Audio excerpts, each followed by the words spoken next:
Bismillah ar-Rahman ar-Rahim. Jazakumullahu khairan.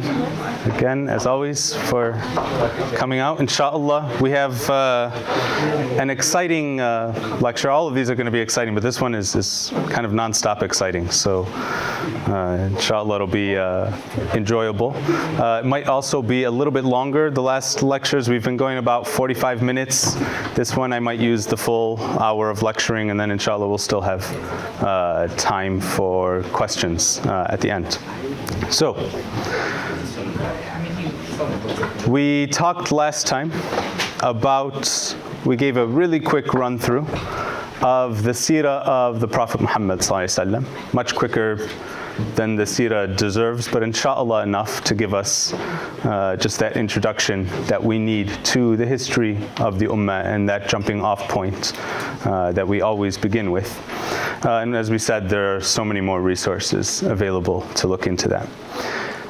This lecture, we're going to begin with the history of the Ummah, the forgotten, neglected history of the Ummah in earnest, beginning after the death of the Prophet ﷺ.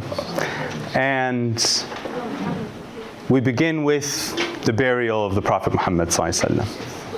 The Sahaba report that from the moment they stood up from the grave of the Prophet Muhammad ﷺ and brushed the dirt off of their hands, that they felt a change.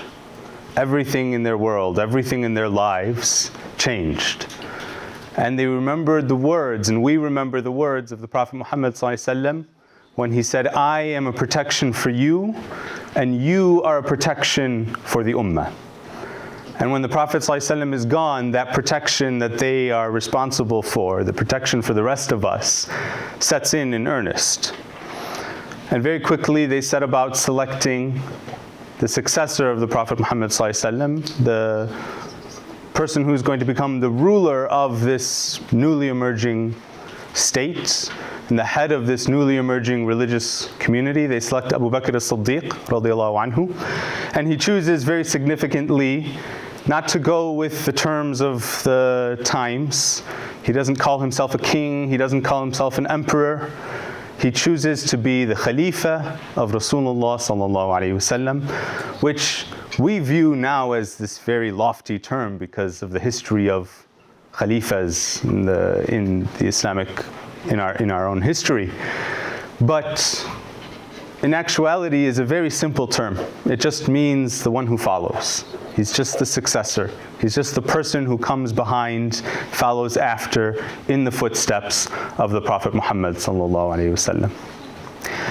And there's so much to discuss about the Khilafah of Abu Bakr, but we're interested in the formation of the civilization that's brewing around him. And one of the first things that happens in his Khilafah is that you start to get various people who had become Muslim at the end of the lifetime of the Prophet ﷺ, when the Prophet ﷺ is taking over all of Arabia, and it seems like joining the Muslims is politically the best thing that you can do. And as happens with any great leader who passes away, as soon as he's gone, people start to pull away. People start to ask whether or not this whole project is going to continue when its leader is gone. And you start to get various Arabian tribes who begin to apostate in one way or another. And there are three particular kinds of groups that have to be dealt with by the new Khalifa. There are false prophets who are emerging from the people of Arabia. And this is something that you see whenever someone comes and has such great success, people are going to come after them and try to mimic them and try to steal some of that success. So you get a number of false prophets that emerge. The most significant amongst them is someone named Al-Musaylama, and who the Muslims call Musaylama al-Kadhab. Right? And you also have, from people who are breaking away from this new Muslim state, people who are just leaving Islam, whole tribes who say, okay, we converted, the Prophet ﷺ was there, but their iman wasn't really sincere, and now they're just going to break away and try to go back to the way that things were before the Prophet ﷺ. And then the final group is people who say, we're going to remain Muslim, but we want the political structure of things in Arabia to kind of go back to the way it was. We're not going to follow a leader, a central leader. We're not going to follow a Khalifa. We'll be Muslim, but you're not really going to tell us what to do. Right? And the main way that they signal this is they tell Abu Bakr as-Siddiq, we're not going to pay zakat. Right? You don't get to tell us what to do. We'll be Muslim, but we'll be our own tribes. You take care of your tribe, your people, and we'll take care of ours. Right? And Abu Bakr says no to everyone. Right? His main mission as the new Khalifa, as the man coming in the footsteps of the Prophet Muhammad ﷺ, he is not going to lose an inch of ground that the Prophet ﷺ gained. Whatever the Prophet ﷺ established, he is going to make sure that he maintains it to his last breath. And he's going to build on it. So immediately, he sends out armies from Medina. He says, if you're claiming false prophethood, if you're going to break away from Islam now that the Prophet ﷺ is gone, if you're going to say that we're going to make our own Islamic path, we're not paying zakat, we're not following you, he's sending armies out to all of these tribes to pull this state, to pull this community back together right at this moment where everything is being shaken up. So he sends out about 12 armies. And in total, over the course of a year and a couple months, they're going to fight about 40 battles. These are called the Wars of Ridda, the Wars of Apostasy. And there are numerous stories involved in them, but the important thing to understand is generally what's happening. Abu Bakr as-Siddiq is sending out these armies. He's pulling this state back together, making sure it doesn't fall apart right at the beginning there. Right? That's going to go on for about 14 to 15 months, so a year and a couple months. And then something very interesting and pivotal is going to happen. There's a tribe in the north of Arabia, led by a man whose name is Muthanna ibn al-Harith. And they convert to Islam. They're one of the later tribes to convert to Islam. But Muthanna ibn al-Harith is a true believer. And he starts to go of his own accord with his tribe, and he starts attacking outlying territories of the Persian Empire. He's in the northwest in the area of Kuwait today, and this is right on the border of the Arabian desert and the beginnings of the Persian Empire. I forgot we have our map here. So he's coming up right around this area over here, and he starts to attack the outlying territories of the Persian Empire. And he ends up being very successful, surprisingly successful. It's not expected that this one Arab tribe is going to be able to get enough men together to go out and attack one of the two most powerful empires in the world. But he has a number of successes. He gains a lot of ghanima, a lot of war spoils. He gets a lot of wealth from these attacks. And the rule is, if you're fighting jihad, you get ghanima. A percentage of it goes to the Khalifa, a percentage of it goes to the Ummah. Right? The Khalifa, you take it to the Khalifa and he distributes it to the Ummah.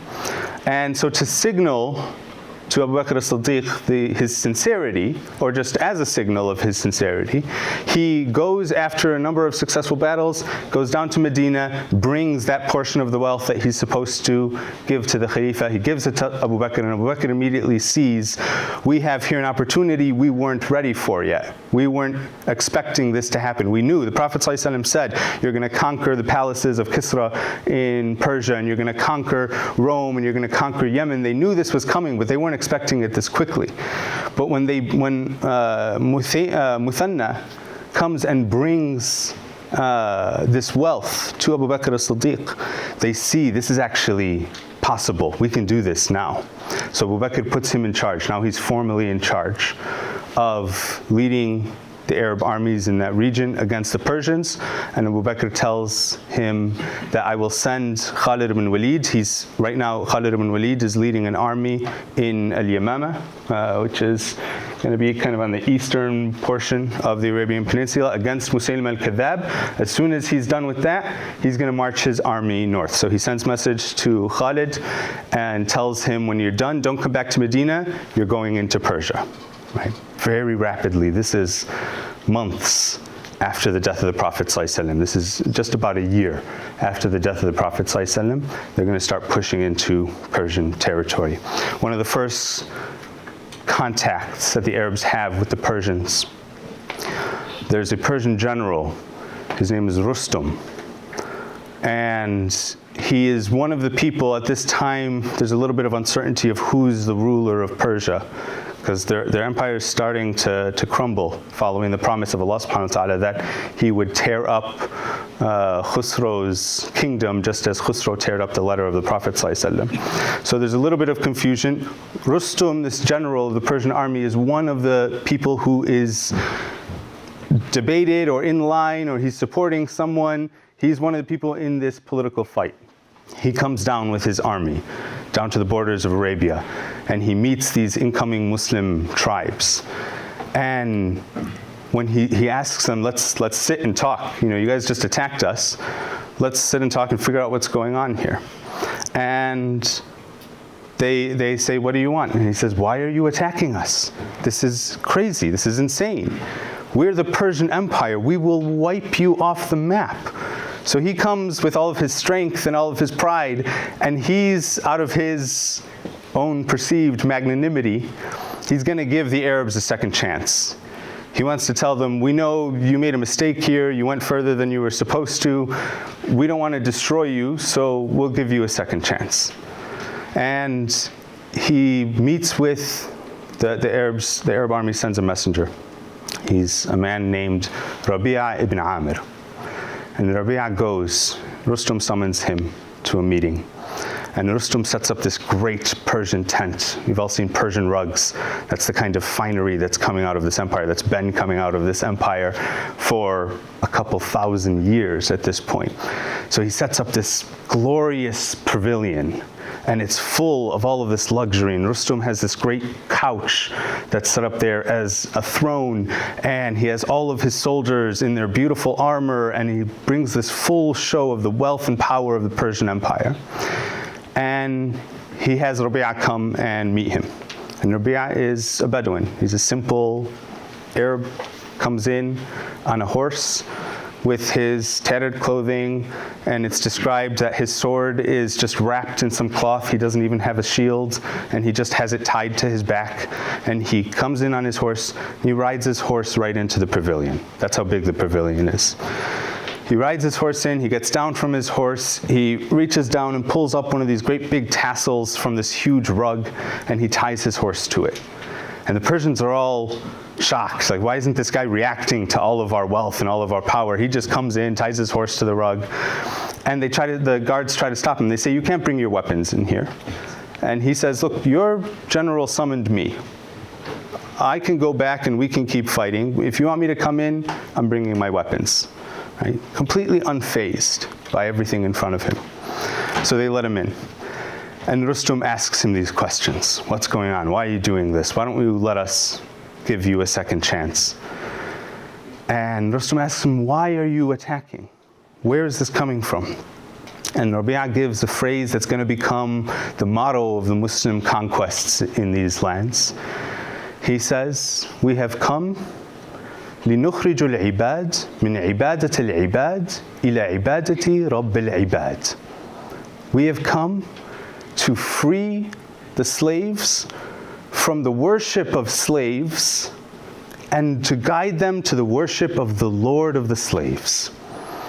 So he's looking at all these powerful Persians, and he's telling them, you guys are slaves, and the people you're ruling over are slaves. But they're not your slaves. We're all slaves of the Lord of all the slaves, and that's what we're here for.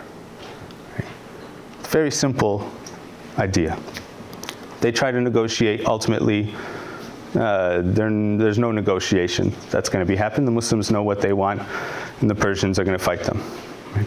So they begin fighting. Khalid ibn Walid comes in with his army, and at the first great battle that takes place, Khalid goes out in front of his army, and he challenges the general of the Persian army to a mubaraza, to a duel, a single combat, which was the tradition of the Arabs, and it was a common tradition throughout the Middle East, that the great warriors of an army would go out and fight each other in single combat, one-on-one, before the battle, as a way of boosting the morale of their troops and trying to pull down the morale of their enemies.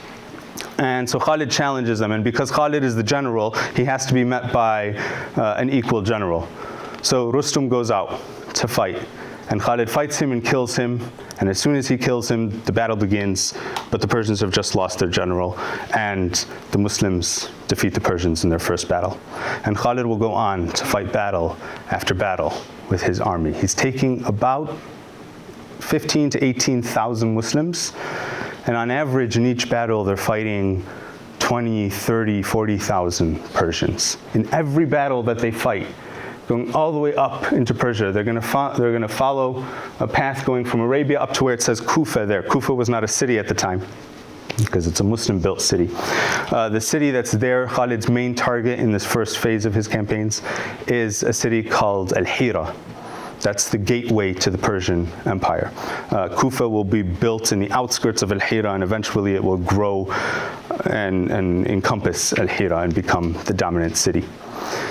And so Khalid is making for Al-Hira. He wants to take that first gain. He's fighting battle after battle. And we can't go into all of the battles, but some of the main battles that he fights a battle called Dhat al-Silasil.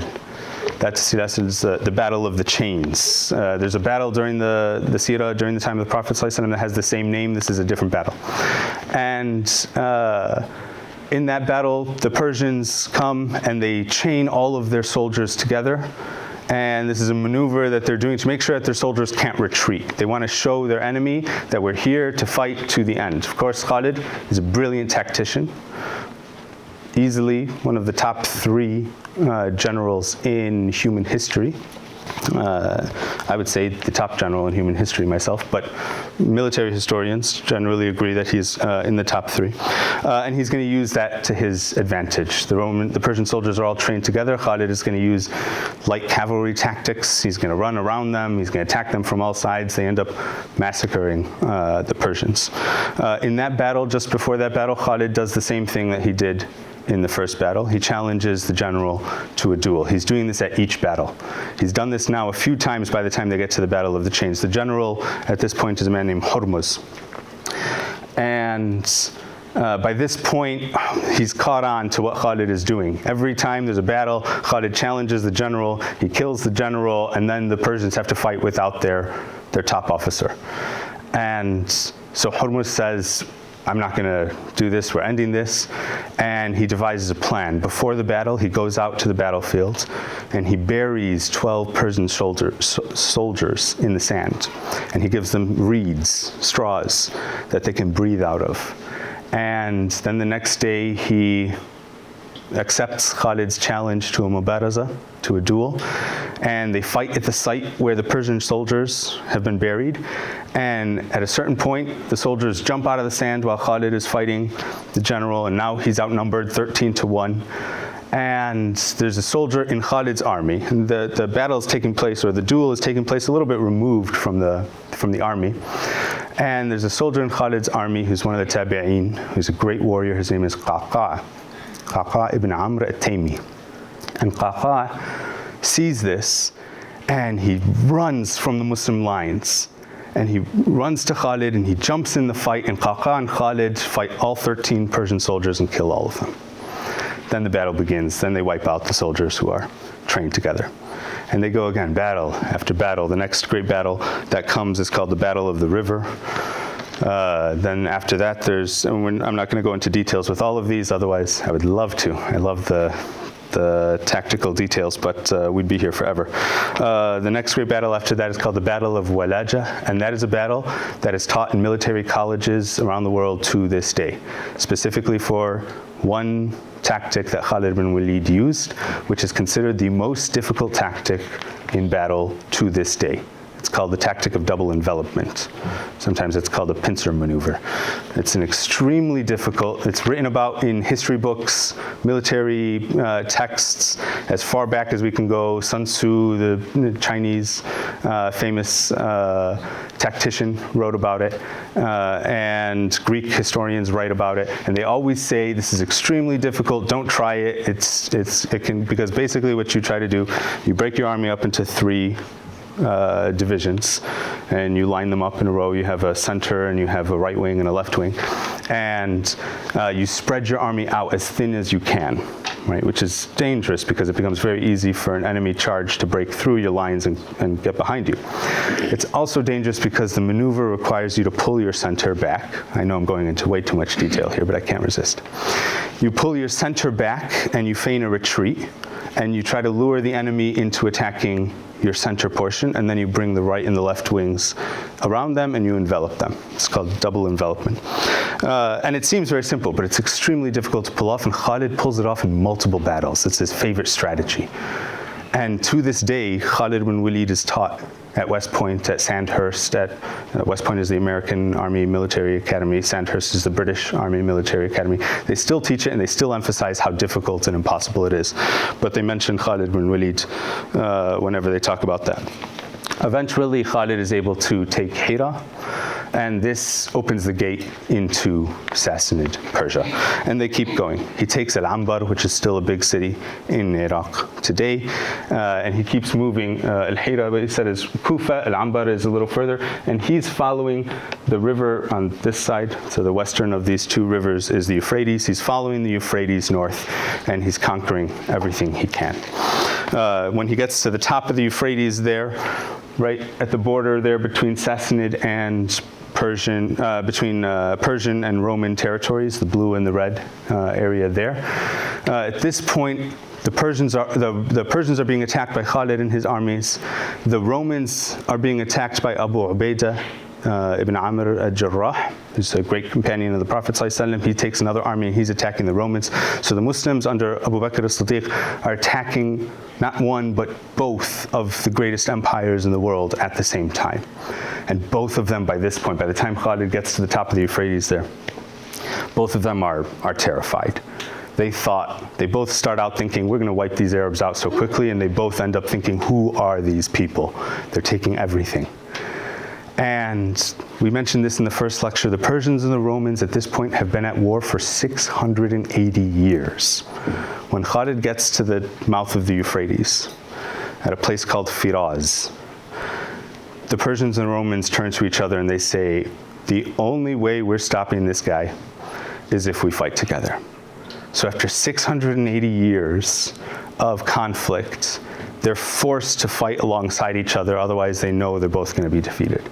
So Khalid fights with his army. At this point, he has somewhere in the area of about 30,000 troops, and he goes up against a force that's probably around 100,000 troops, combined Persian and Roman. And again, he defeats them in this miraculous tactical maneuvering. And he defeats them, and the message is being sent loud and clear, right? And he's going to go back down then. He turns around and he goes back down the Euphrates, and he's attacking cities on now the eastern side of the Euphrates, and he's making for Ctesiphon, just a little bit north of Kufa. On the eastern side of the city, on the eastern side of the river is the city of Ctesiphon. That's the capital of the Persian Empire. But before he gets there, he receives a message from Abu Bakr as-Siddiq saying that Abu Ubaidah's armies in Syria, in attacking the Romans, are in trouble, and you need to go and help him.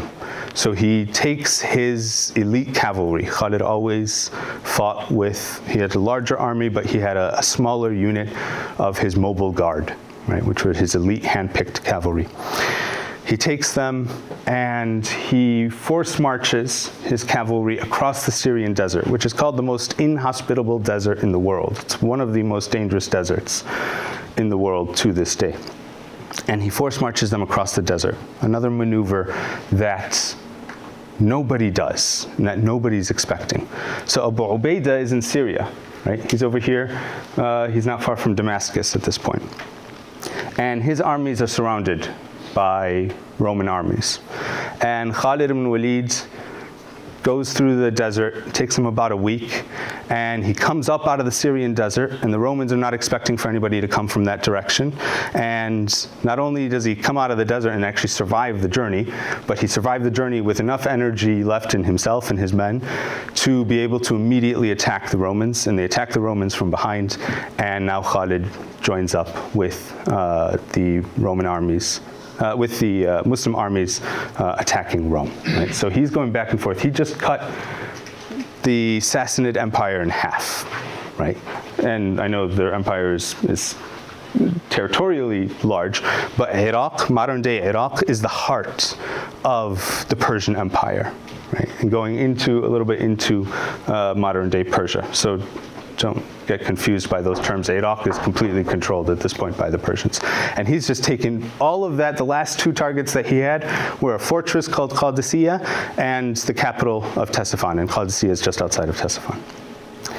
And then the Muslim army in Persia is going to continue. They'll eventually attack Qadisiyah. At the Battle of Qadisiyah that's considered the turning point at this point. The Persians bring the full force of their army. They bring out war elephants. At one point in the next battle, the Battle of Ctesiphon, they'll bring out war lions. The Persians were great at training these animals to fight in warfare. And the Muslims are going up against everything that the Persians throw at them. And eventually, under Sa'd ibn Abi Waqqas, they'll take Qadisiyah, they'll defeat the main portion of the Persian army, and then they'll take the city of Ctesiphon.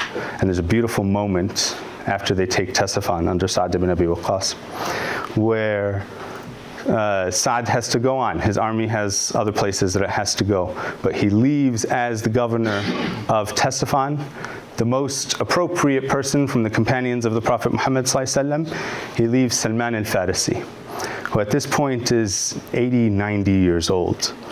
And I know this is not part of the global history, but it's worth looking at the life of Salman al-Farisi a little bit, who grew up in a place where they said he could see in the distance the magnificent palaces of Ctesiphon. He never goes there because he's not coming from the ruling classes of Persia. When he's growing up before the birth, he's older than the Prophet ﷺ. So when he's growing up before the birth of the Prophet ﷺ, he can look out in the distance and he can see the magnificent palaces of Ctesiphon. The ruins are still there today. They're a UNESCO World Heritage Site.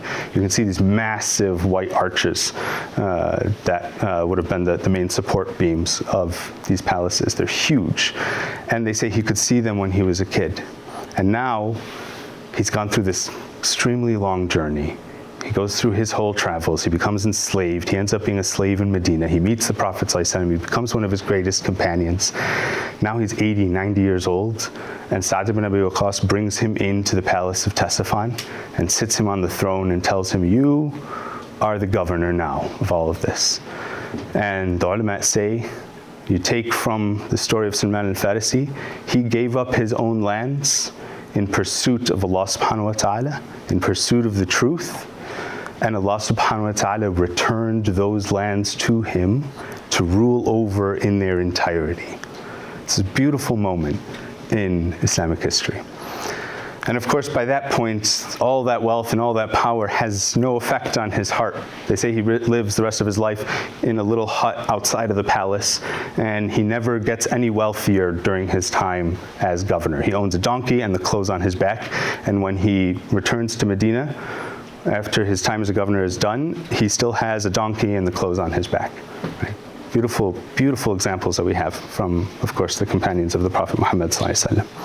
Right? And the gold that comes from conquered Persia, they take all of this gold, massive amounts of gold, and they bring it down to Medina. And they say the Masjid of the Prophet ﷺ, which saw so much of the history of the Muslims there in a state where they did not have enough food to eat on a daily basis. Aisha radiallahu anha said that until the Battle of Khaybar, we never ate our fill. Right? For most of their time as the Ummah of Rasulullah sallallahu alaihi wasallam, they never had any kind of luxury, let alone what they see now. And they say on the day when they brought the gold back to Medina from Ctesiphon, Umar ibn Khattab enters the masjid, and the masjid is physically full of the gold and treasures that they're just heaping in here. And Umar ibn Khattab goes and he brings one of the companions of the Prophet ﷺ, whose name is Suraqa ibn Malik. And there's this whole story, I won't go into the details, where the Prophet ﷺ meets Suraqa. It's during the time of the Hijrah when the Prophet ﷺ is traveling to Medina. And he tells Suraqa, I see you now wearing the bracelets of Kisra. This is way back in the beginning. This is when the Prophet ﷺ is going from Mecca to Medina. And nobody's going to believe him. Suraqa believes him and converts, because why would somebody make this up? Right? And he's saying that this is when they're just these poor Arabs living in the middle of the desert that nobody cares about. And the Prophet ﷺ says, I see you now, Suraqa, and you are wearing the bracelets of Kisra. Right? You're wearing the jewelry of one of the two most powerful men in the world. So Umar ibn Khattab brings Suraqa when all this treasure is piled up in the Masjid Nabawi.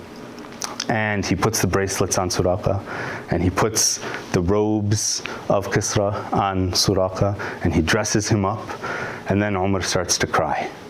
And he says, Ya Allah, the Prophet ﷺ was infinitely better than me, and you didn't give him this wealth. And Abu Bakr as-Siddiq was infinitely better than me, and you didn't give him this wealth. And I'm terrified now that you're giving me this to test me with it. And they say he just falls on the ground and starts weeping. By this time the sun set on that day, all of the gold had been distributed from the masjid, and Umar had given it all to the places that it needed to go in among the people of Medina, and then sent it out throughout the growing Ummah. So Persia is conquered. Then, of course, we turn to what's going on with the Muslim armies in Syria attacking the Roman territories. Khalid has come to the aid of Abu Ubaidah, Amr ibn Jarrah, who's leading the armies there. And the other generals in Syria under Abu Ubaidah are Amr ibn As and Yazid ibn Abi Sufyan. And they all agree once Khalid arrives. Abu Bakr as-Siddiq sends them a message saying when Khalid arrives, he's in charge. Right? He's the most brilliant military commander we have. He's the most brilliant military commander anybody has ever had. He's in charge of these armies. So he unites the armies, and the first battle that they take part in after the armies have been united under Khalid is called the Battle of Ajnadin. It takes place not far from Al-Khalil, from Hebron in Palestine today. The Battle of Ajnadin is a really significant battle because it's the first major decisive victory that the Muslims have over the Romans. And there's a story that occurs just after the Battle of Ajnadin that is, for me, one of the most fascinating and amazing stories in this time period. After the Battle of Ajnadin, one of Khalid radiallahu anhu's lieutenants is captured. This lieutenant, his name is Dirar ibn al-Azwar. And Dirar is a Sahabi, but he's one of the later Sahaba. There's only one story that he has with the Prophet ﷺ. And it's toward the end of the lifetime of the Prophet ﷺ. He converts, and Dirar is extremely wealthy. He comes from an extremely wealthy family. He goes to the Prophet ﷺ and he tells him, I have 1,000 camels. Can I give all of them to Allah subhanahu wa ta'ala? Meaning in sadaqah. The Prophet ﷺ says, if you did that, that would be a very good transaction for you. Right? So Dirar goes, he gives all of his family's wealth. He's coming from one of the aristocratic families of Arabia. He gives in one move all of his family's wealth, and then he says, from now on, my life is jihad. All his life has already been trained as a warrior. That's what he dedicated his wealth and his own life to. He grows up extremely wealthy. He never needed to work, so his whole life was dedicated to being a warrior. And he's extremely, extremely well trained in horseback riding, in archery, in sword fighting, in fighting with a spear, and fighting with whatever weapons that the Arabs had. He's a great warrior. He's a classic example of the Arabian knight. And Dirar becomes one of Khalid's favorite lieutenants. He's always using them. In every one of those battles where Khalid has to pull off one of those risky maneuvers, the other person doing it with him is Dirar. He sends Dirar with a detachment to one side of the battlefield while Khalid's on the other side, and they have an extremely close relationship. So Dirar gets captured after the Battle of Ajnadin by the Romans. And there's a following battle shortly thereafter. They don't know if Dirar is alive or dead, but there's another battle with the Romans. And in this battle, the Muslims begin fighting. And right after they engage the Romans, a rider comes up from behind the Muslim armies. A rider who's just in full armor and has his face wrapped. He's wearing a turban and he has his face covered. And he's wearing a full suit of expensive armor. And he joins the Muslim cavalry. He links up with one of the Muslim cavalry units on the left flank of the army and begins fighting alongside them. And the other cavalrymen see him come in. Clearly he's fighting alongside them, so they trust him. And then they see his skill in battle. They see this knight charging into the Roman lines and coming back out and charging back into the Roman lines. And they think somebody who has this level of skill, that must be Khalid. For two reasons. One, only a wealthy warrior would be able to afford a full suit of armor that can completely cover them. And Khalid had that because he dedicated, like Dirar, all of his wealth to his armor and his weapons. And then the skill. Khalid is one of the best fighters that the Arabs ever had. And they see this knight fighting with such skill. So they think, oh, Khalid must have come around from his cavalry and joined up with our unit, so they start following him. Right? When that knight charges in, they charge in with him. When he pulls out, they pull out with him, and then they go back, and that knight is setting the tempo of the battle. And the battle ends, and the cavalrymen look and they see Khalid coming from the right flank. And he rides up to them, and they look back and they think, who is this person that we've been following all of this time? And Khalid comes up to them, he rides up to them and he says, who is this knight that I've been watching from the other side of the battlefield? And they say, we don't know, we thought it was you. So Khalid rides his horse up to this solitary knight and starts riding around him in a circle. And he calls out to the knight and he says, by Allah, you are a great warrior, I must know your name. And the knight is silent. And Khalid says, you must tell me your name, I need to know your name. And the knight is still silent. And one of Khalid's other lieutenants comes up and yells at the knight and says, what's wrong with you, man? Your commander is asking you a question, answer your commander. And the knight responds with a female voice and says, I'm not trying to be rude, but I'm not a man. I'm a woman, and my name is Khawla bint al-Azwar. And they say, this is Dirar's sister. And it turns out that Dirar has a little sister who all her life he has trained to ride a horse, to fight with a sword, to fight with a spear, to shoot a bow. And he's trained her to such a level of skill that she's as good a fighter as he is. And Khalid tells her, what are you doing here? And she says, I heard that my brother is captured. And I love nobody in this world like I love my brother. And I'm going to go rescue him. And Khalid said, we don't know if Dirar is dead or alive. So he says, come with us. They go back, the army goes back to their garrison. And he gives her a tent by herself. And she spends all day crying. And as Arabs, these elite Arabs are wont to do, she starts to spontaneously compose poetry. And she starts reciting poetry about her brother and her love for her brother. And she's asking, is her brother dead or alive? And Khalid hears her and he goes to his lieutenant, whose name, I'm going to forget right now, is Rafi' ibn Umair. And he goes to Rafi', who's one of his lieutenants, and he tells him, Rafi', can you hear this woman? We have to find out whether or not Dirar is dead or alive. So Rafi' goes to one of the Roman prisoners that they've captured. And he starts asking him, he describes Dirar. He says, do you know this man? And the Roman prisoner says, yes, all of the Romans know this man. He's the one that we call the shirtless shaitan. And in Arabic, it's I forget the term that they used in Arabic. This is the Romans. They call him the shirtless shaitan. It's, I don't remember the term in Arabic. They call him the shirtless devil, because when he would fight them, he would do mubarazas with the Romans, and he would go out in front of the army, and he's Dirar, he's this extremely wealthy knight. He has a great suit of armor.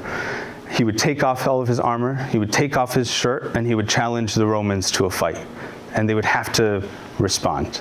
And then he would fight them. And they said in the Battle of Ajnadin, he killed 40 of our men, and he killed one of our greatest commanders. And Rafi' asks him, do you know where he is? And he says, yes, he's alive.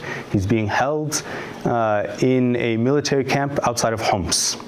And Homs at this point is deep into Roman territory. They haven't gotten that far yet. And so Rafi' goes, he tells this to Khalid. And Khalid says, Rafi', do you think you can rescue Dirar? And Rafi' says, yes. And Khalid says, what do you need? He says, I need 100 men, and I need to handpick them myself. And Khalid says, go pick the best men and take them. So Dirar goes and he handpicks 100 knights from Khalid's army. He selects the best warriors. And Khalid goes to Khawla and he tells her, I have good news, Dirar is alive and he's being held prisoner, and we're going to send our best men to go and rescue him. She says, okay. So Rafi' and his men, they armor up, they mount up, and they ride out of the camp. And when they get outside of the camp, they see sitting there on her horse with her armor and her weapons, Khawla. She's ready to go. And Rafi' says, Khawla, what are you doing? You can't come with us. And she says, I'm going to rescue my brother. And he said, but we're a unit of just men. We're 100 men going out. And there's an important point here that armies at this time, in the Muslim world, in the non-Muslim world, armies are not an exclusively male thing. Right? You have, most of your soldiers are going to be men, a few of your soldiers are going to be women. But then you're going to have large numbers of women and children and the families of the soldiers that are coming along with them and auxiliary units. Most of the women aren't going to take part in combat. They're usually going to work as medics and nurses and tending to the injured or taking care of the camp or taking care of the garrison. So there are a lot more people in these armies. But this is not an army. Rafi' and his men, this is a strike unit. This is a group of men that are going out. They're not going to go camp and set up a garrison and take care of things. They're just going to go attack, do a mission, and come back. So Rafi' is saying, these are just men. And Khawla says, no, I'm coming with you, I don't care. And Rafi' goes back to Khalid. And Khalid says, look, Rafi', you've seen her fight. She's not going to slow you down. She's not going to get in your way. She's going to be an asset to you. So take her. So Rafi' agrees, and they go. And Rafi' describes that you'd have the 100 knights riding ahead, and then one knight, a couple dozen yards behind, coming up from behind them. And they travel all the way through Syria, all the way to Homs, with 100 knights riding in the front as a unit, and one knight coming up behind them. They go, they attack the camp at Homs, they freed Dirar, Khawla rescues her brother and the other Muslims that had been captured, and they take them back to Khalid's army. And Khawla stays with the army at that point. She's not just there to rescue her brother, she continues, she fights alongside her brother in every battle that he participates from then on. And at one point, Khawla and some of the other women in the garrison camp get captured by the Romans. This is some battles later. The Romans storm the garrison camp, they capture Khawla, they capture a bunch of the other women that are there, and they hold them as prisoners in a Roman camp. And the Roman general sees Khawla, sees her beauty, sees her spirit, sees her abilities, whatever it is, and falls madly in love with her. And he tells her, when all of this is done, I'm going to marry you, and I'm going to take you back to Rome. And he tells his men, nobody touches her, nobody harms her. And she ignores him completely. That night, she turns to the other women, and she tells them, are we going to accept this humiliation? Are we just going to wait here for our men to come and rescue us? And we're going to be held in the hands of these pagans? And the other women say, what are we supposed to do? We're not fighters. We don't know how to fight. We don't have any weapons. She goes, Khawla, and she picks up a tent pole. She takes one of the poles holding up one of the tents. She turns it into a spear. And she says, do what I do. She says, pick up these, whatever you can use as a weapon. Stay close together. Form a circle. Use the tent poles as spears. Stay close to me and follow me. So they all pick up their improvised weapons, and Khawla goes and she kills the first Roman guard, and she picks up his weapons. And she kills the second Roman guard. And then a couple more Romans come, and she fights them and kills them. And then more Romans start to come, and then the word spreads through the camp that there's a prison break. There's an uprising. And more soldiers start coming. At one point, Khawla is fighting multiple Roman soldiers. And then the general of the Roman army comes, and he sees Khawla, and he yells at her, and he says, Khawla, what are you doing? I told you, I'm going to marry you. I'm going to take you back to Rome. You're going to live in a palace like a princess for the rest of your life. And Khawla attacks him. And they're fighting. And literally while they're sword fighting, they're talking. And the general is telling her, you will live like a princess for the rest of your life. You know, I love you. Why are you doing this? And Khawla tells him, it would be more beloved to me to marry the worst man in the Muslim Ummah than to marry you. And she fights, and he says, I'm holding myself back. I'm not going to kill you. And she says, if you're a real man, you won't hold yourself back. You'll fight me and you'll kill me, otherwise I'm going to kill you. And so they're fighting, and they're going back and forth, and they're fighting. And then at that moment, the Muslim cavalry comes charging into the camp, and Khalid and Rafi' and Dirar come running in, and they rout the Roman soldiers, and Dirar rides his horse up to Khawla, and she jumps on the back of her brother's horse, and she raises her sword up, and she yells at the Muslim women that she was leading, and she says, this is how we free ourselves. And she goes off then with her brother. I know I'm going to break the hearts of all the romantic people in the room. Khawla never marries. Dirar never marries. They'll fight together through battle after battle. And eventually, a couple of years after the conquest of Syria from the Romans, they both die, Allah yarhamhum, in Ta'un Amwas, which is a great plague that breaks out in that area, and it kills numerous of the great companions of the Prophet ﷺ. So they both die shaheed, because you die shaheed if you die from a plague. They don't die in battle, but they, like Khalid, are an example of those people who can dedicate their whole lives to war and to jihad, fi sabilillah, and they don't die in battle, but they are granted the blessing of dying shaheed. And the Muslims take the phrase that the Romans used to say for Dirar, when they would call him the shirtless shaitan, and the Muslims say now he's the shirtless shaheed. And so that's the story of Dirar and Khawla. And it doesn't tell us a whole lot about the great global history, but it's a beautiful story from this era. The Muslims will go on, and they'll conquer as they did in Persia, city after city in the Roman Empire. They'll eventually take Damascus. There's an interesting moment in their conquest of the city of Damascus, where the city is besieged, and they besiege it for some time, a few weeks. And Khalid is the chief commander, and Abu Ubaidah is one of his commanders under Khalid. And at some point, a priest comes to Khalid during the siege of Damascus and tells him there's a section of the wall that's very poorly guarded. There's only a few soldiers there. It would be easy for you guys to take it. And the priest is doing this, and this is just an example to show that many of the people living under Roman control, even the Christians living under Roman control, were not happy at all with the Roman Empire. Because the Roman Empire is a particular type. They've espoused a particular type of Christianity, and they're oppressing all of the other Christians. And they're definitely oppressing the Jews and the non-Christians, but they're even oppressing most of the Christians that live in that area, because most of the Christians in that area are following a sect of Christianity that's not espoused by the Roman Empire. And so this priest comes to Khalid, gives him this inside intelligence. Khalid goes, he takes a small unit, they attack that portion of the wall in the night. They're able very quickly to overcome the small number of soldiers defending it, and they're able to take the wall and enter the city. At the same time, on the other side of the city, Abu Ubaidah has negotiated the surrender of the city with the commander of the garrison of Damascus. So both of these things happen at the same time. And this leads to an interesting problem. because now they have control of the city, but they don't know which happened first. And that makes a difference because Muslims had a policy of we can take a city in one of three ways.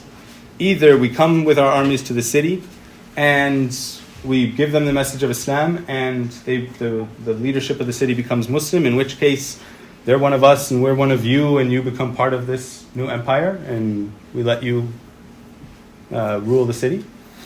Or the city refuses to become Muslim, but they surrender the city to the Muslims, and the Muslims allow the leadership to negotiate terms, and they figure out a negotiation that way. Or they fight, right? There's always one of three options. If you fight, when the Muslims take the city, we're going to kill everybody in the leadership, right? You execute the leadership of the garrison that fought against you.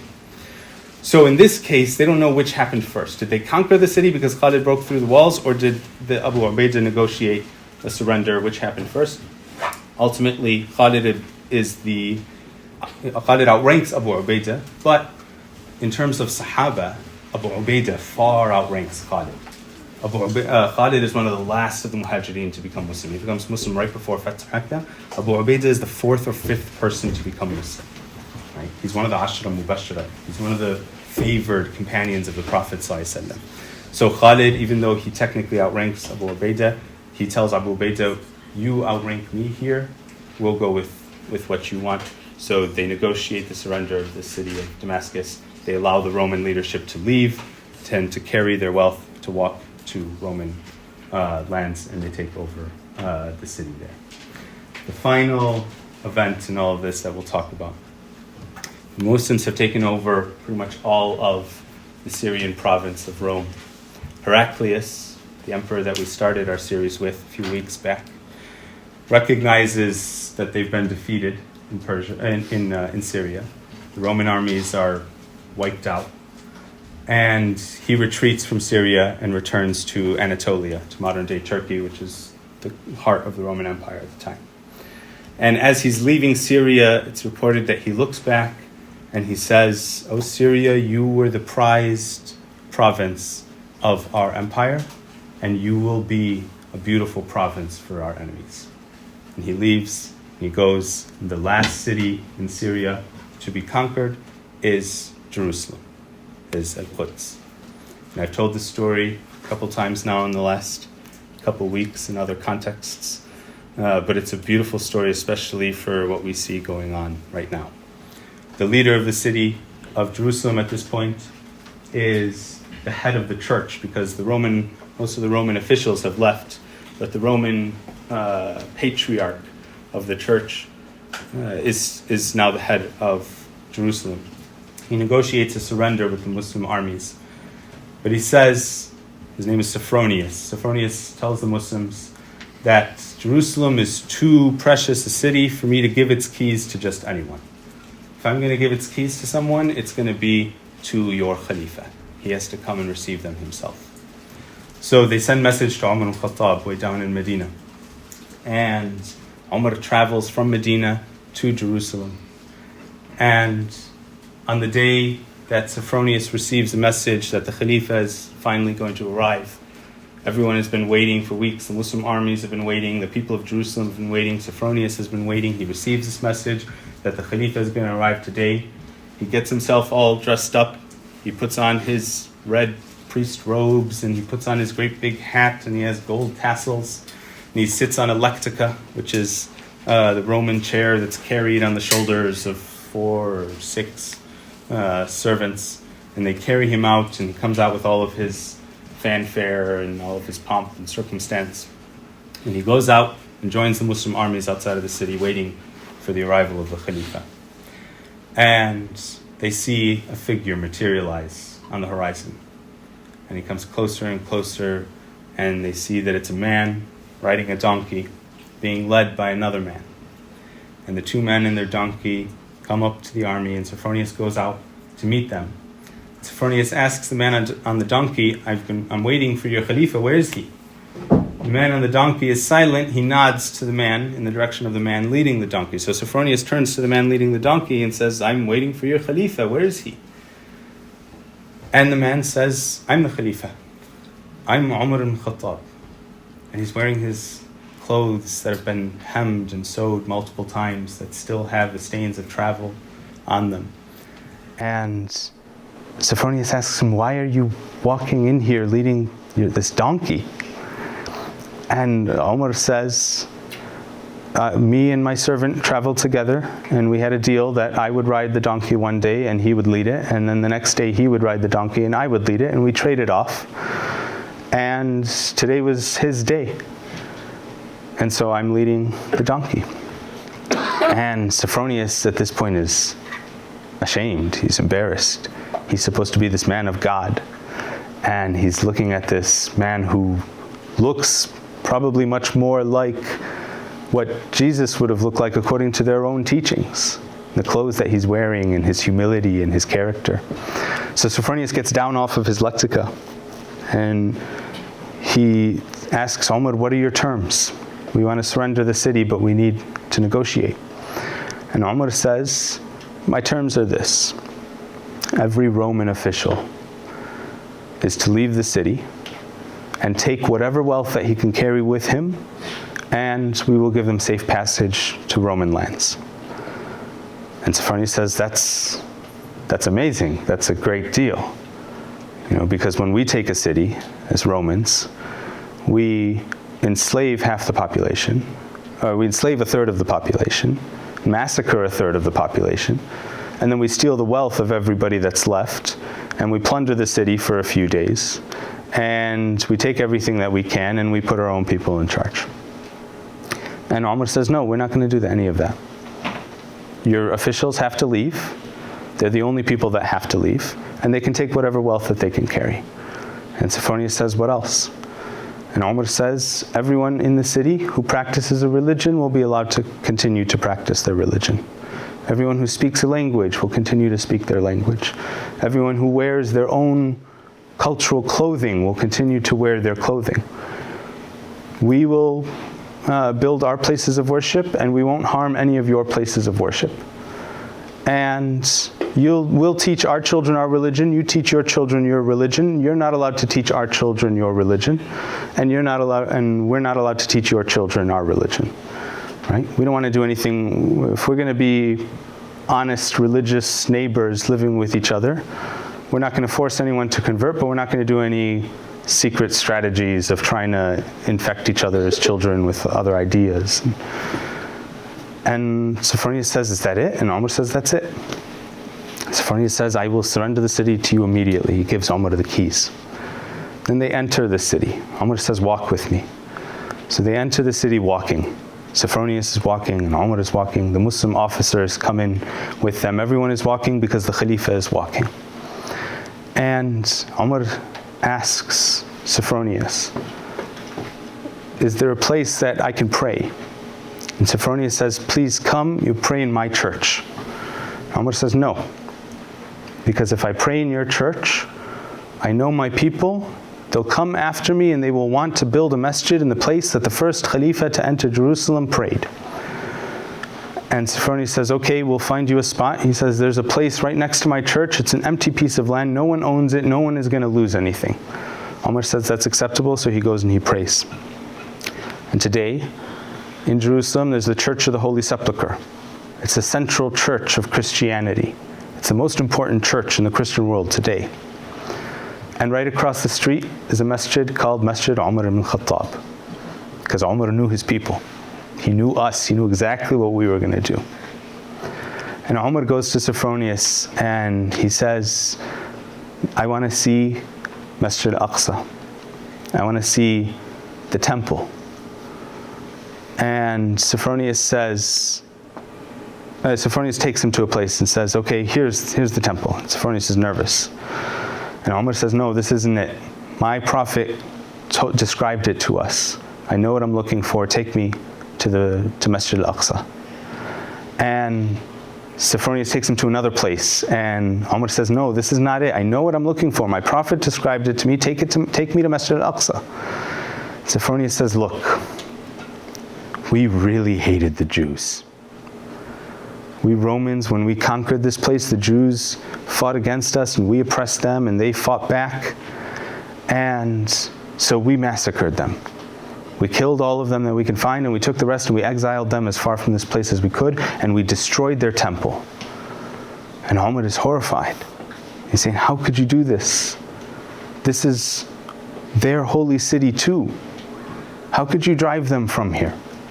You have to remember what the Muslims have gone through. You have to remember all of the ayats in the Quran that talk about what great a sin it is to drive people from their homes, to bar people from entering the masjid, to stop people from worshipping Allah. So Umar is horrified. Sophronia says, that's not all we did.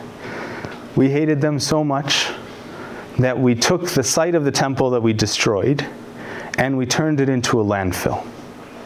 So for hundreds of years, it's been the main landfill of this city. So he takes Umar. And when Umar sees it, he immediately falls on his knees. And he starts clearing away the garbage from the site of Masjid al-Aqsa, which at this point is just a flat, it's just the mountain, the rise that's there, and just a flat top. And he starts clearing away the garbage. And as soon as they see this, his officers come and they immediately go down and start clearing the garbage. And then the rest of the Muslim soldiers come into the city and they form a line and they start taking all of the garbage out. And by the end of the day, they've completely cleared the garbage away from the site.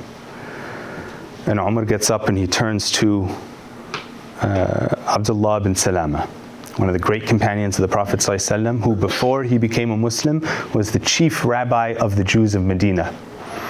And he tells Abdullah bin Salama, I want you to go out into the countryside and find me 70 Jewish families who are willing to come back and resettle in the city of Jerusalem. And Abdullah bin Salama goes out, he finds the 70 Jewish families, he brings them, and with their own wealth, the Muslims bring them back in and resettle them and restart the Jewish community in the city of Jerusalem. That's how it was when Muslims first came to this city. A few months later, they go and they conquer Gaza, which is a fortress city.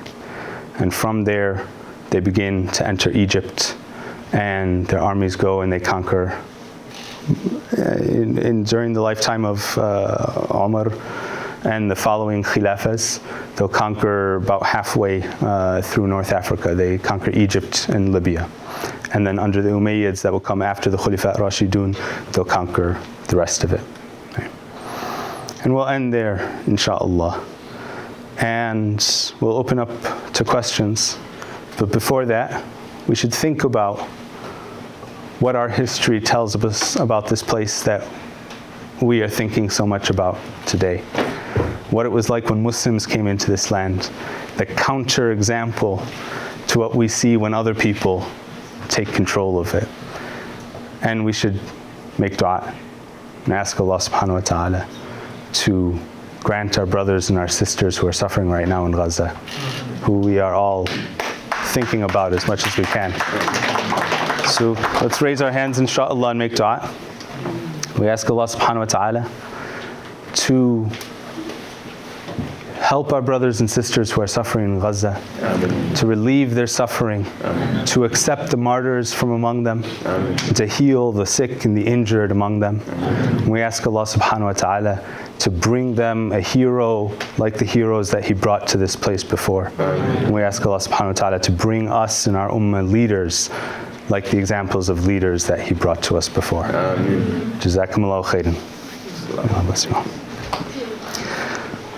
Any questions? Yes, please. I heard you say, and of course I can't remember names, this is a problem I have. But I have a list here for myself. The great leader came in and started to remove the garbage.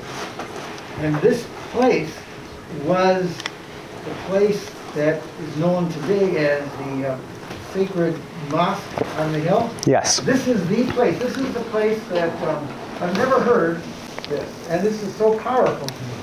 That this desecrated place, the Muslims removed with a hand all the trash, and this became this sacred spot that is propagandized today And this story, I've never heard. This is such a powerful thing. Yeah, it is fun. I mean, it is I'll call it a resurrection of a sacred spot and a redemption of the sacred spot in a way that is so powerful to my mind.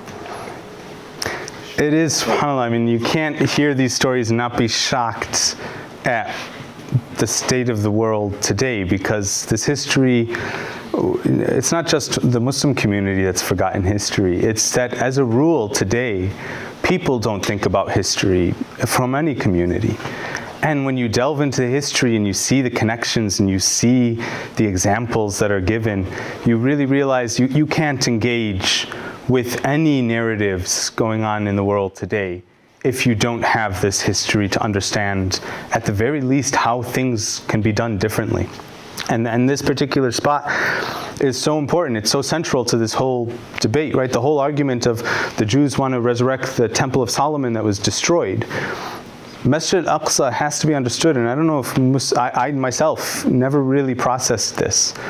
Masjid al-Aqsa has to be understood today as the Muslims coming in and rebuilding the temple of Sulaiman that Muslims venerated ourselves. Sulaiman was one of our prophets. When he built that temple, it was a temple for the worship of Allah subhanahu wa ta'ala by true believers.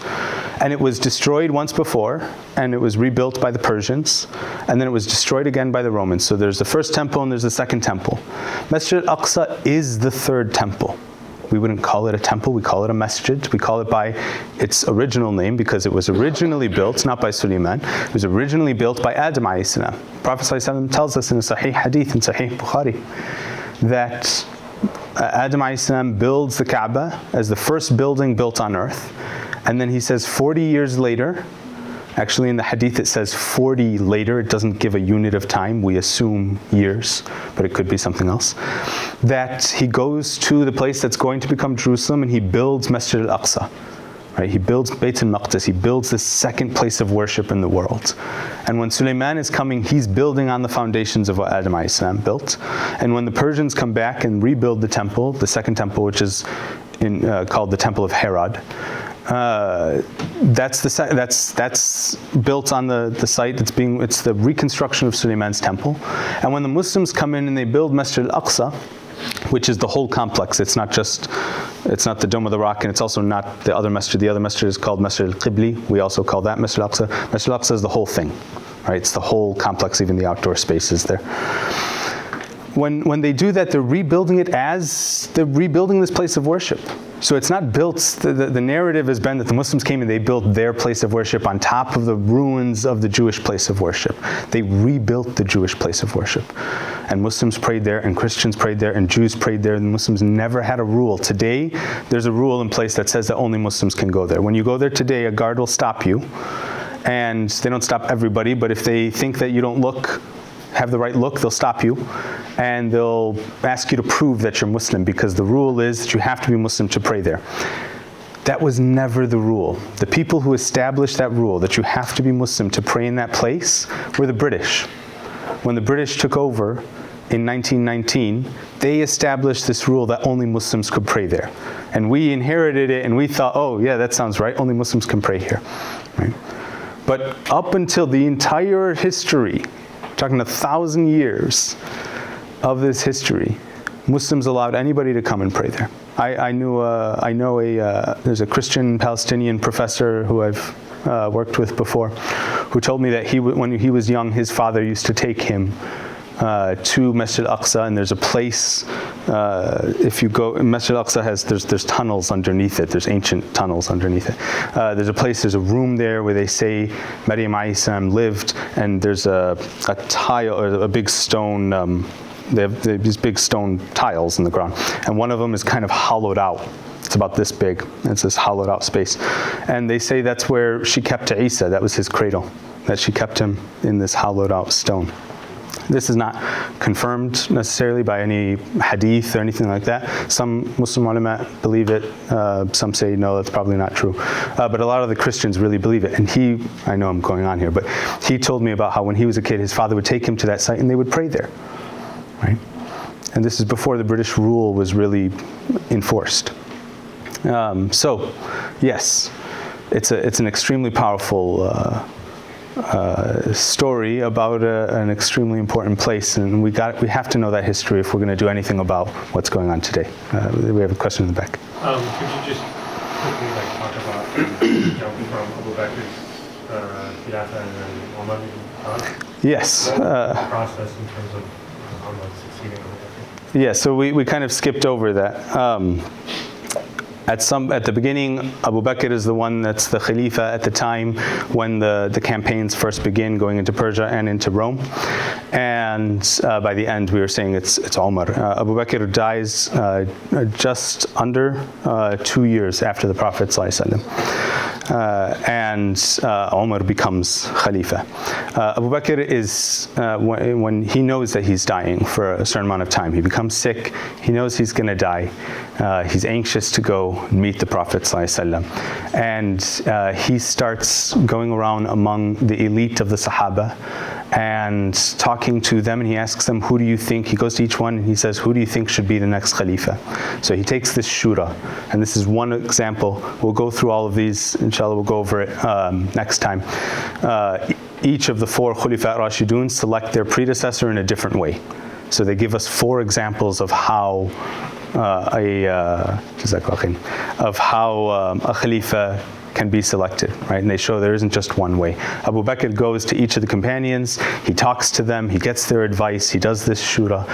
Most of them say to select Umar, and some of them say to select Abu Ubaidah, Amir ibn Jarrah, and Abu Ubaidah ultimately says no, he doesn't want it. So Abu Bakr, before he passes, says Umar will be the Khalifa. And then when he passes away, it transitions to Umar radiallahu anhu. Yes. الله يبارك فيك. الله يبارك فيك عمي. آمين إن شاء الله. جزاك الله خير. ما بعرف الجمهور يفهم ولا ما يفهم. Can we do it in English? Even for myself, it'll be difficult. Thank you. It Oh, was yeah. very good lecture. جزاك الله خير. Well aware of the many stories. إن شاء الله. But about العهد العمرية, about Umari declaration of the Yes. agreement No. between him and his name Severus, I don't know what. Sophronius, yes. Sophronius. We read in the history that Sophronius requested that the Jews will not be allowed to stay in Jerusalem. And was written in the declaration. But you telling different story there. So that's another dimension I would like to clarify. Also the location of the prayer of Umar, maybe is not exactly on the the temple, as you say, but on the hill of the temple, somewhere in the hill of the temple. The place where Umar prayed? Prayed. No, Umar doesn't pray on the hill where Masjid al-Aqsa is. It's in a different location in the city. That happens before he goes That's to why they said they built the mosque on the location of his prayer. Yes, so there's a masjid there. Two things. But about the settlement of the Jews in Jerusalem is debatable. I've never heard this. I've never heard the report. I've heard a lot. There's a lot of discussion about the shurut Umariya, what they call the Umari conditions. Several requested that Muslim will not allow Jews to stay in the. I've never seen this report. I would like to see it. The reports, the multiple reports that I've seen. Many of them. Yeah. I don't have them right now. I would love to see it, honestly. There's a lot of discussion that surrounds these conditions, because there's the conditions that Umar sets. A lot of people take them and argue that these are very oppressive conditions, because what Umar is saying is that if you're the conditions, all of them right, except the. I've never heard that, but I would love to see that, inshallah. But yeah, there is a lot of discussion around these. We'll start here, inshallah. Jazakallah khair. Thank you. So hearing this beautiful history about when Sayyidina Umar radiallahu anhu came to Jerusalem, and specifically the point when he asked one of the Sahaba to go and look for 70 families from Jewish families, brought them back up to Jerusalem. how do we link this history with the events that's happening right now? How do we address or answer, do Jews have the right to be in Palestine, in Jerusalem? How would we answer this? I have an answer myself, but I would like to hear your answer. Inshallah. And other part of my question is about, I've never heard that's very interesting about 1919 with the British ruling of not allowing the Jews to pray in Jerusalem. We've always been taught that this is, an Islamic side and only Muslim can rule. You already mentioned that. How do we address that nowadays with a very solid understanding among the Muslim Ummah everywhere, not only in Palestine, in any Arab Muslim country, that what are you saying? You can't see this. They have no right to be there or to pray there. Yeah, your questions are connected. There's never a point in the Muslim history of control over Jerusalem where Jews are not allowed to live in the city. They're always there.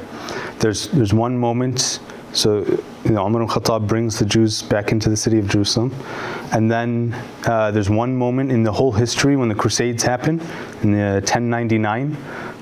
Western European Crusaders will take over the city of Jerusalem.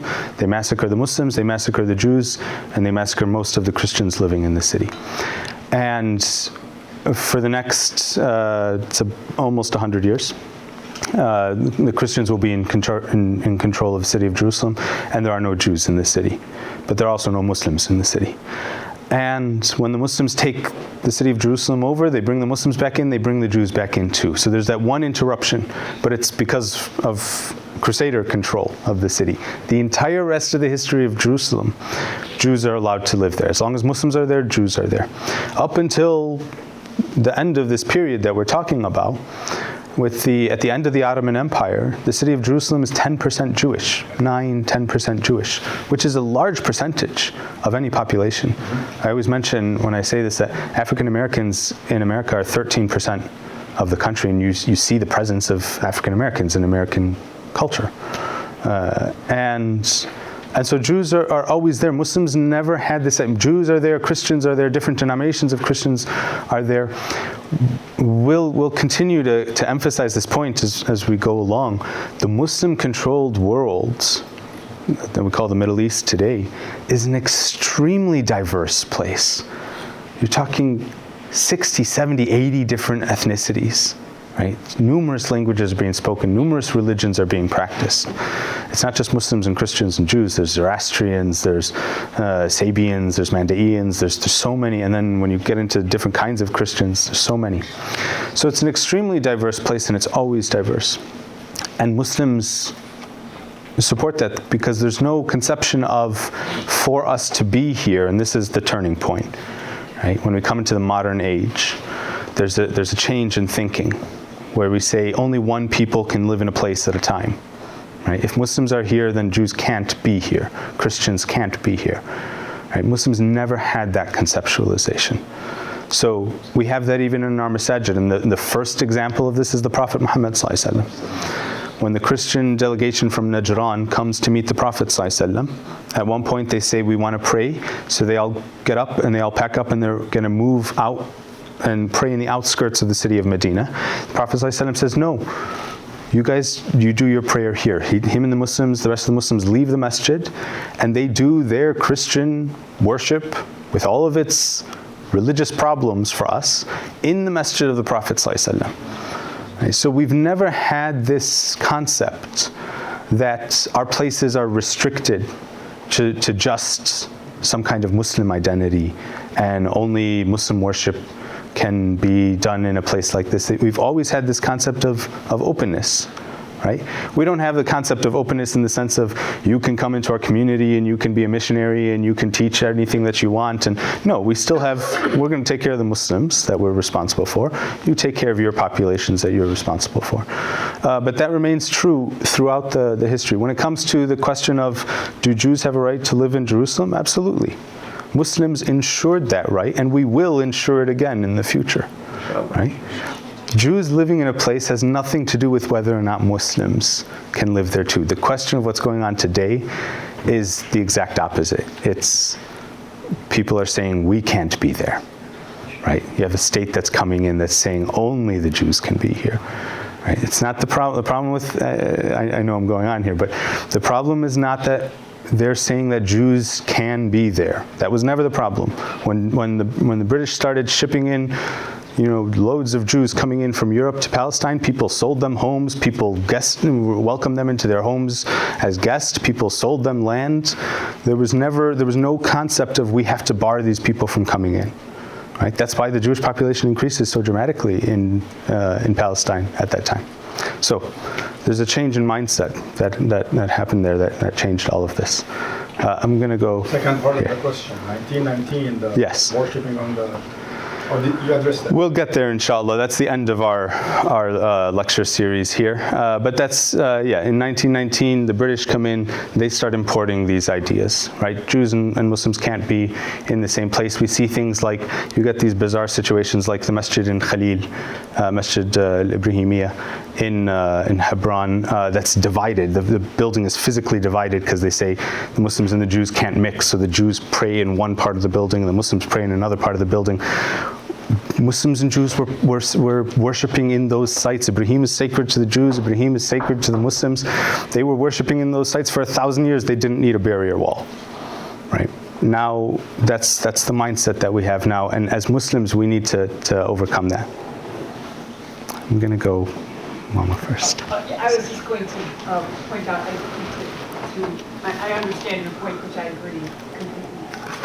But to emphasize with the brother that I think the problem now for people when you think in terms of Ariel Sharon or other people with armed guards coming into an Aqsa, that people have that feeling of, no, this is just for Muslims. And I think one of the problems is that we've had now, not just with the Zionist oppression and taking the power, but before that the British. And there's been this going on for more than a century of this oppressive state power that has come and oppressed the Muslims, so that we would feel very afraid to think in terms of now, oh, we have to be all liberal and yes, please, Jews come onto the Temple Mount. We're not there because of the situation that has happened now, not because who we are as Muslims. Alhamdulillah. Is that my mother correcting me for a lifetime, alhamdulillah. Yes, I think openness is a kind of power, right? Taking a stance of saying we are welcoming everyone, the act of welcoming, the act of hospitality is an act of power. It's hard to conceptualize being hospitable when you're not the one in power. So right now we're not in that mindset. But as a Muslim community, we want to get to that mindset, but that comes with power. I just want to say something. Yeah. The issue now is, this is not the same kind of issue in terms of allowing people to come and pray or not, which the Muslims did not have a problem, which was the Prophet ﷺ himself and Medina and Sallallahu did not have a problem. The issue now is, this is aggression. They come in, it's not to come and pray. It's to come and mark this place as our place, and we're going to take it. This is aggression, and that should not be allowed. And it's not a matter of trying to keep people from, keep Jews from praying, or whoever it may be. It's a matter of, this is an aggression, its intent is to take this entire place. Masjid al-Aqsa is not just these masajid that are there, it's this entire haram.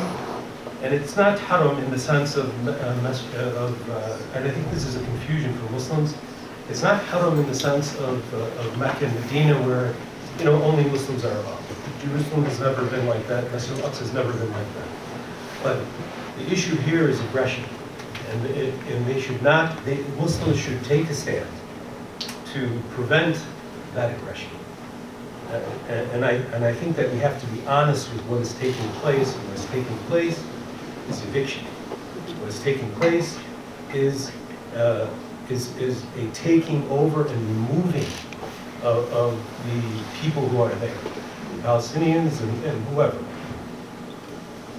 Absolutely. I'm going to add one point to your dad. It's Tafadhal. good to see you, brother. The older you get, the more handsome you get, mashallah. So in addition to that is, I'll be blunt about this, okay? Please.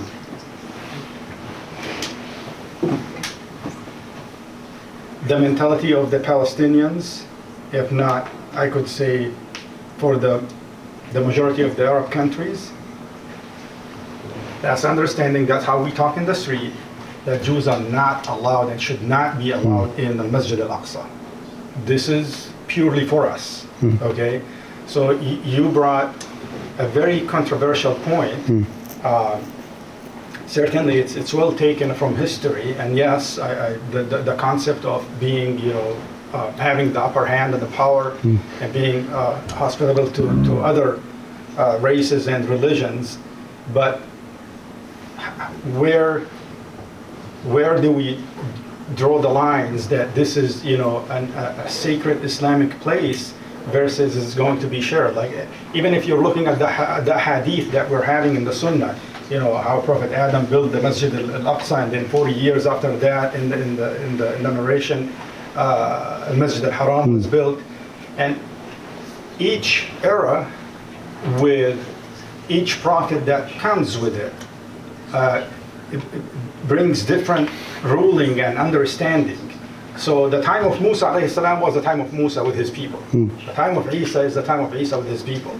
And the time of Muhammad is the time of Muhammad with his people. So now, we're at this time. How do you convince the people over there that, with this concept, I'm not against it, I'm with it, maybe it should be shared, but how do you explain it, like, religiously, from a religious point of view, and also from, the aggression point of view and political point of view? The Zionists, and I will end with this, as a Palestinian myself, they should not be there, okay? If you are a Palestinian Jew, you have the right to be there like me, okay? That's how I view it. Many people, they view it that way, okay? But even if you want to take the religious aspect out of the picture, then you go back to what? You go back to the Al-Kan'aniyun, Canaans, right? Who are Arab, who are Palestinians.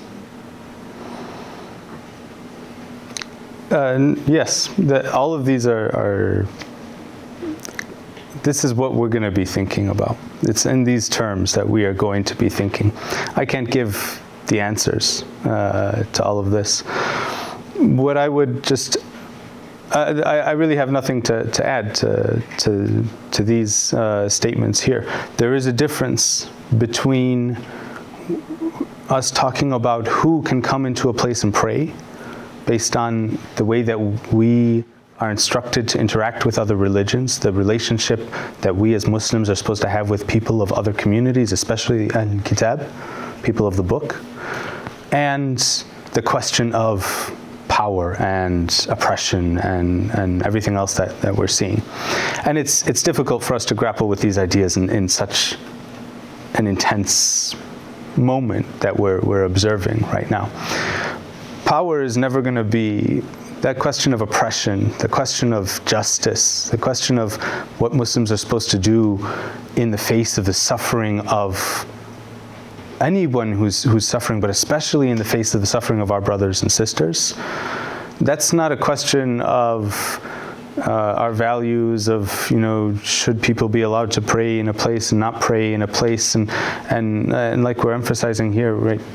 The IDF they're not worshipers coming to find their love of Allah in a place, right? That's not what's going on there. If you're coming in as an army, if you're coming in as a state, if you're coming in as a force of any kind, but especially the kind of oppressive force that they have been since their inception and before it, there's a different set of ayats that address that relationship, right?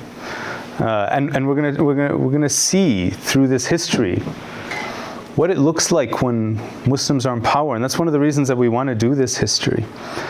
Because we're so accustomed to being the Muslim Ummah that doesn't have a Khalifa, the Muslim Ummah that doesn't have any support, the Muslim Ummah that doesn't have leaders and heroes and armies like we're describing. Right? We're going to see, inshallah, what it looks like for most of Muslim history when we did have that. And remind ourselves that we haven't been in this position for very long. But it's so hard for us to imagine being in that position. So we ask Allah subhanahu wa ta'ala to put us in a position and to allow us to,